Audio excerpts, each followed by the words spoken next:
Halo semua, selamat datang. Pada video kali ini kita akan membahas tentang vektor ya. Jadi ini vektor bagian pertama. Jadi ini kita mengenalkan tentang bagaimana sih vektor gitu. Baik, pertama apa itu vektor? Vektor itu ya objek yang kalau dulu di SMA kita sudah mengenal ya, kalau vektor itu kalau di fisika itu ada dua komponen, yaitu ada panjang, ada arah ya. Jadi vektor itu selain punya panjang dan juga punya arah. Nah, biasanya vektor itu digambarkan seperti ini secara geometris ya, yaitu ada titik awal, yaitu misalkan di sini A, vektor V ya. Saya di sini kita di kuliah ini menggunakan tanda atas ya untuk vektor, yaitu karena kita kalau di buku itu kan dituliskan tebal ya, di sini susah kita membedakan tebal tipis. Nah, kemudian kita punya juga titik ujung. Nah, kemudian arahnya dari titik awal ke titik ujung gitu ya. Nah, panjang vektornya ini di sini, yaitu panjang dari sini ke sini, jarak dari sini ke sini ya. Kemudian arahnya ya ini arahnya gitu. Nah, itu vektor. Nah, biasanya dinotasikan dengan menggunakan titik ujungnya ya. Titik awal, titik ujungnya dari A ke B gitu. Jadi begini, kasih panah atasnya. Nah, sebagai contoh, kalau kita punya titik awalnya itu 1,1, kemudian titik ujungnya 2,3, maka ini vektornya ya. Yaitu panjangnya, yaitu jarak dari titik 1,1 ke 2,3, arahnya dari sini ke sini. Ya. Kemudian begitu juga kalau kita punya di ruang dimensi 3 ya. Ini titik ini, kalau mungkin pernah kalian menggambarnya, ini adalah titik dengan koordinat 112. Di sini 1,1,2 ya. Dimana ini X, ini Y, ini Z gitu ya. Nah, vektor yang pangkalnya itu adalah ini di sini adalah titik 0,0,0 gitu. Nah, ini vektor ini adalah vektor yang ujungnya ini pangkalnya ini itu adalah vektor ini ya, dengan arahnya ke sana. Nah, vektor yang serupa tuh sama itu karena kalau kita melihat vektor itu cuma punya dua karakteristik, yaitu arah dan panjangnya ya. Nah, ya sehingga kalau kita punya dua vektor itu dikatakan sama ya kalau panjangnya sama dan arahnya benar-benar sama. Jadi ya kenapa emang bisa? Nah, karena kan bisa saja vektor itu karena kita tidak menspesifikkan di mana posisinya harus di mana gitu ya. Ya bisa saja kan dia berbeda posisi gitu ya, seperti ini.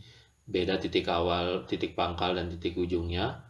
Nah, tapi ini memiliki arah dan panjang yang sama, maka kita katakan sama. Nah, ilustrasinya ya, misalkan kalau kita punya vektor ini titik awalnya ini 1,1, kemudian titik ujungnya ini 2,2. Kalau kita mengambil vektor yang lain, yaitu titik awalnya ini 1,0, kemudian titik ujungnya ini 2,1. Nah, ini kalau kita lihat panjangnya ini adalah ini menggunakan teorema Pitagoras, yaitu akar 2 ya. Yang ini juga sini juga akar 2 karena ini satu ke sini, satu ke sini, ini satu ke sini, satu ke sini gitu ya. Dan arahnya ini sama ya, yaitu dari kiri sini arah diagonal ya, diagonal dari persegi ini, persegi yang ini juga diagonal dari persegi yang ini. Jadi sama.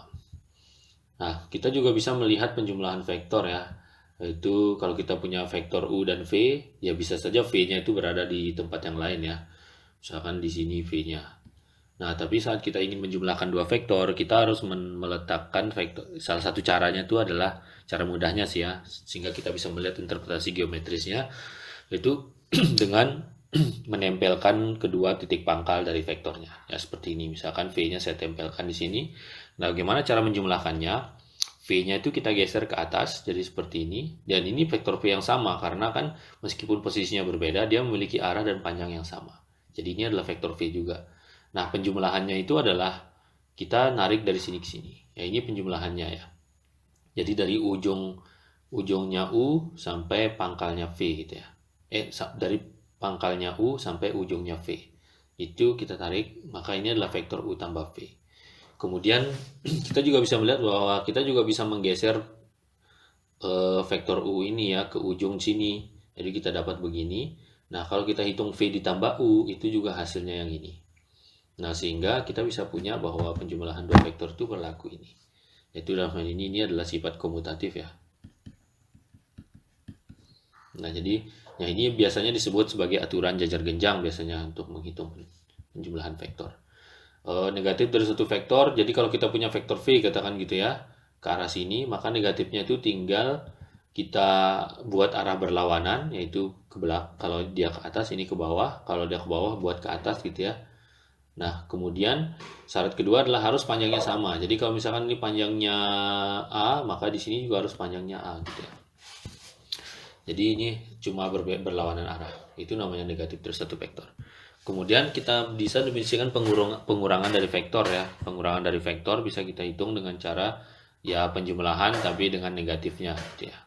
Jadi di sini kalau kita punya V dan punya W, kalau penjumlahannya kan ke sini kan.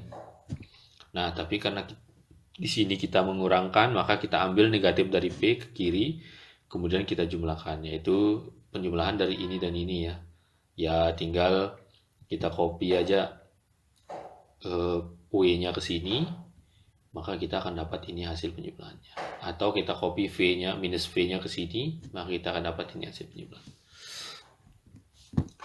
Nah, perkalian skalar, jadi vektor juga bisa kita kalikan skalar, ini ilustrasinya ya.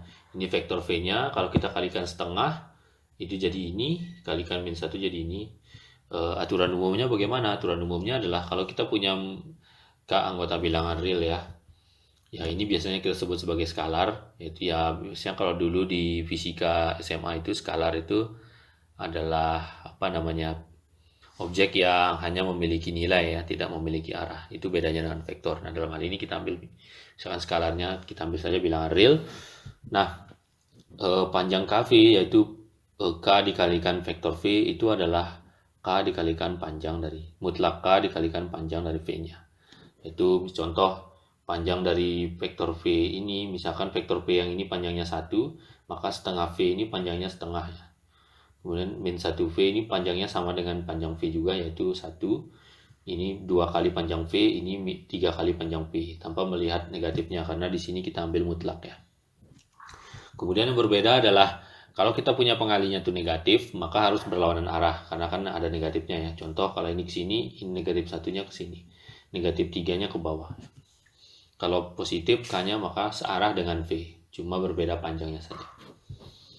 Nah, kalau kita ingin menjumlahkan 3 vektor, maka pasti berlaku ini ya. Jadi misalkan kalau kita punya U ditambah V, U dulu ditambahkan V gitu ya, maka kita akan dapat vektor yang ini kan, berdasarkan aturan jajar genjang. Kemudian kalau kita tambahkan lagi dengan W, vektor ini tambah dengan W, tambahkan ke sini, maka kita akan dapat U tambah P tambah W ya, yang ini. Itu vektor yang ini. Nah, kemudian bisa juga kita lihat bahwa kalau kita tambahkan P tambah W duluan, jadi ini V, ini W, maka kita dapat vektor yang ini. Kemudian kalau kita tambahkan U, yaitu yang ini ya, U ditambahkan ini, maka kita akan dapat vektor yang ini juga. Nah, sehingga ini adalah U ditambah P tambah W.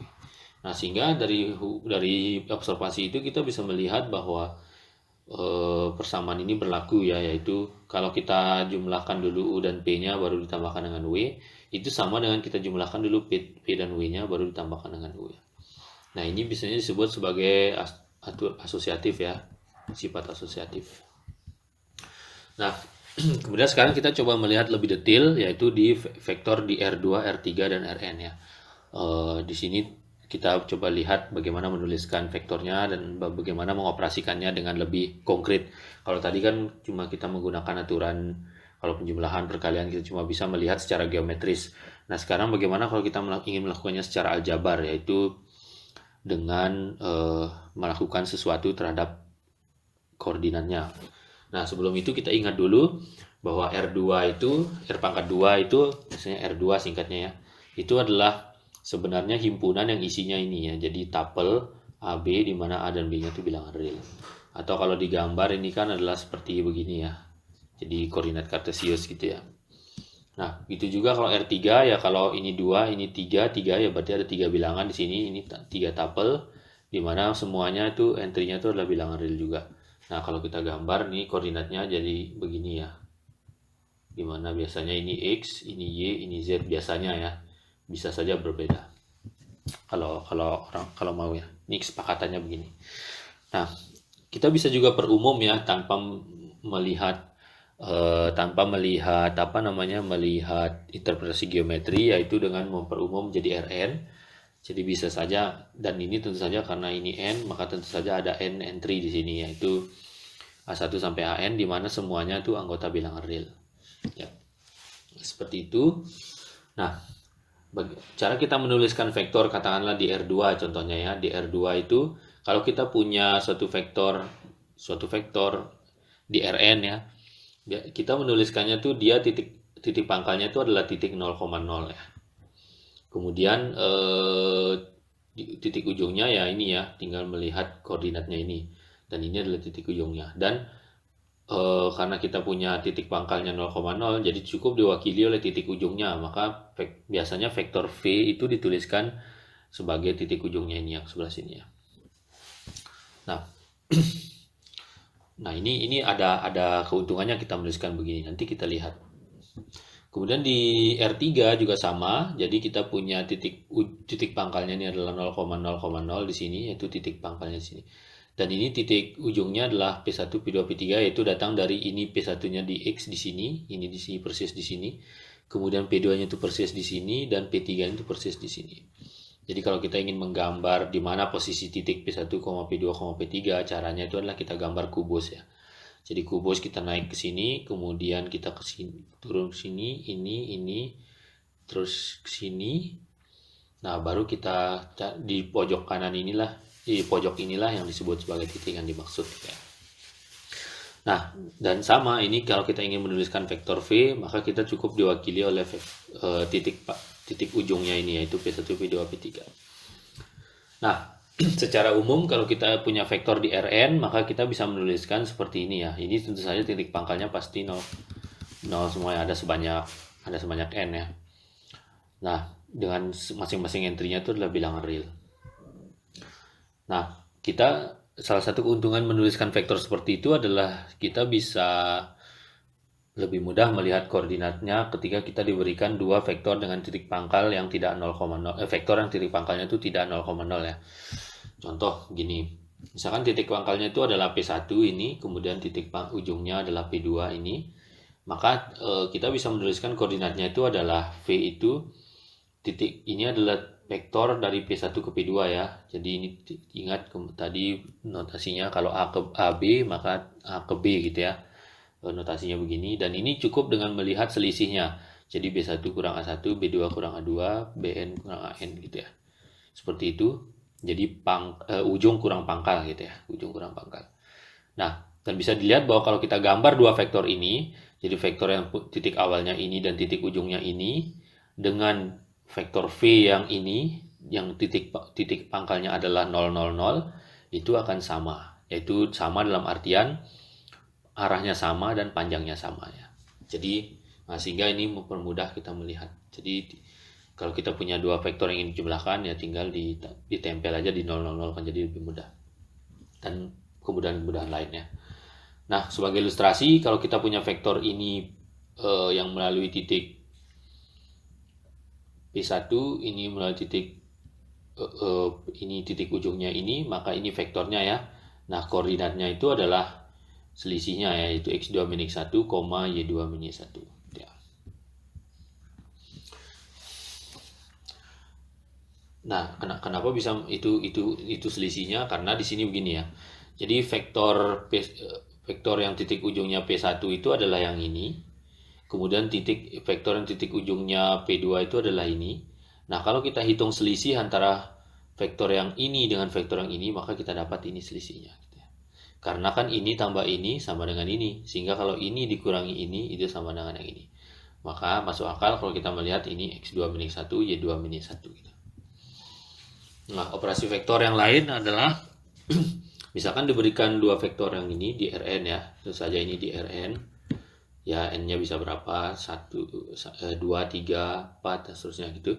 Dua vektor itu sama. Nah, ini juga cara mudah melihat jadinya. Kalau tadi kita harus melihat mengukur panjangnya, kemudian kita harus melihat arahnya. Kalau sekarang kalau kita punya vektor yang dinotasikan dengan seperti ini juga kemudahannya itu adalah kita lebih mudah melihat kesamaan dua vektor, yaitu cukup melihat entry di posisi yang sama. Jadi di koordinat yang sama, contoh P1 apakah sama dengan W1, P2 apakah sama dengan W2, dan seterusnya sampai Pn apakah sama dengan Wn. Dan ini harus berlaku semuanya secara bersamaan. Jadi tidak boleh ada salah satu yang tidak berlaku. Jadi harus sama semua. Nah, kemudian kalau kita ingin menjumlahkan dua vektor, itu juga sama mudahnya, yaitu tinggal kita menjumlahkan entry-entry yang di posisi yang sama, yaitu P1 tambah W1, P2 tambah W2, dan seterusnya sampai Pn tambah Wn. Begitu juga kalau kita mengalihkan dengan skalar, maka ini juga tinggal kalikan skalar di entry-entry-nya. Begitu juga kalau kita hitung negatifnya, tinggal diambil negatif dari entry-entry-nya. Nah, begitu pula kalau kita punya selisihnya, ya sama. Kalau selisih itu kan sebenarnya ini ditambah dengan negatifnya kan. Nah, maka tinggal kita tambahkan dengan menggunakan informasi bahwa negatif itu adalah sama dengan ini, penjumlahan adalah sama dengan yang sebelumnya, maka kita akan dapat bahwa ini adalah selisih dari vektor. Kita punya satu teorema, jadi kalau kita punya U, V, W itu vektor di Rn, dan alfa betanya adalah di R, yaitu skalar ya, maka kita punya sifat ini. Kalau kita menjumlahkan U tambah P tambah U, ini sebenarnya secara umum sudah berlaku ya. Nah, di Rn juga pasti berlaku. Nah, ini adalah sifat komutatif. Kemudian sifat asosiatif yang tadinya kita buktikan dengan menggunakan aturan jajar genjang juga, yang dua ini kita juga bisa mendapatkannya di Rn dengan lebih mudah. Nanti kita lihat buktinya. Kemudian kalau kita misalkan 0 bar ini adalah sama dengan F vektor 00, yang ini ada sebanyak n nolnya ya. Maka kalau kita menghitung U ditambah 0, vektor 0 ya, maka itu sama dengan vektor 0 ditambah U sama dengan vektor U nya lagi. Ya bisa kemudian kita juga melihat kalau kita menjumlahkan vektor dengan negatifnya, itu akan sama menghasilkan vektor 0 ini. Kemudian kalau kita kalikan skalar, penjumlahan dari dua vektor, yaitu alfa dikalikan U tambah P, itu sama dengan kita mengalihkan dulu ke sini, tambah dikalikan ke sini ya. Nah, itu sifat distributif kan ini ya. Kalau yang ini inverse ya, kalau yang ini identitas. Nah, kemudian kalau kita menjumlahkan dua skalarnya baru dikalikan dengan U, itu sama dengan kita kalikan dulu A-nya dengan U, kalikan dulu B-nya dengan U, lalu dijumlahkan. Ini juga sifat distributif. Nah, yang terakhir adalah kalau kita mengalihkan dulu skalar beta dengan U, kemudian kita kalikan alfa, itu sama dengan kita mengalihkan dulu alfa dan betanya baru dikalikan dengan U. Gitu juga kalau kita punya 1 dikalikan U, ya ini sama dengan U lagi. Ya buktinya saya ambil aja contoh, misalkan bukti yang pertama ini hanya untuk memperlihatkan bahwa mudahnya kita melihat operasi vektor dengan menggunakan notasi ini ya, yaitu dengan menuliskan sebagai titik ujungnya aja.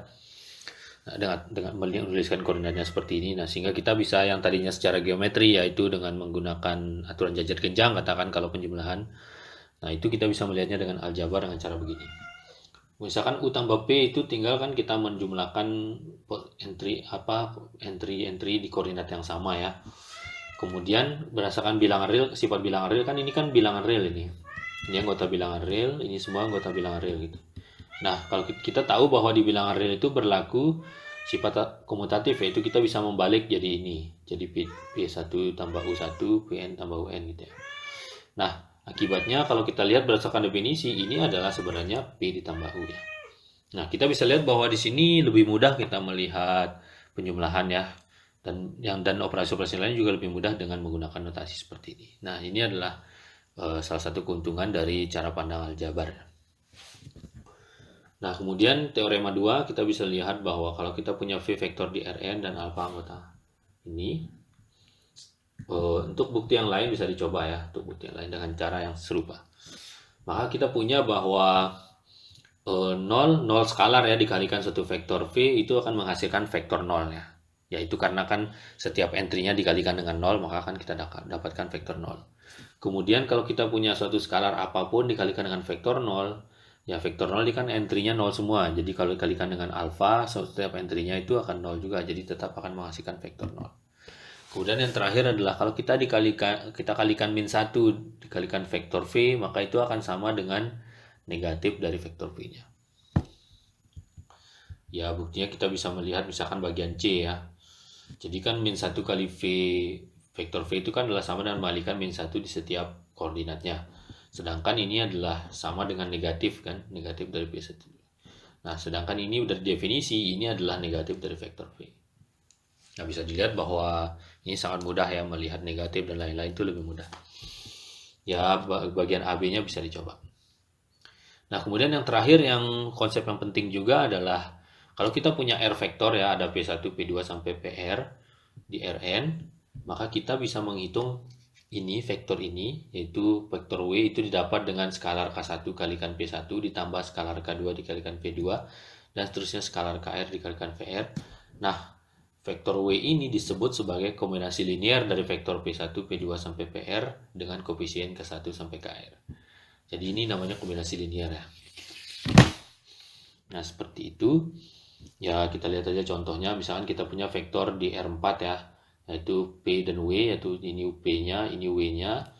Maka kalau kita hitung A, vektor A yang sama dengan 2 kali V tambah 3 kali W, ini adalah ini. Dan ini disebut sebagai kombinasi linear dari V dan W dengan koefisiennya 2 dan 3. Ini koefisiennya.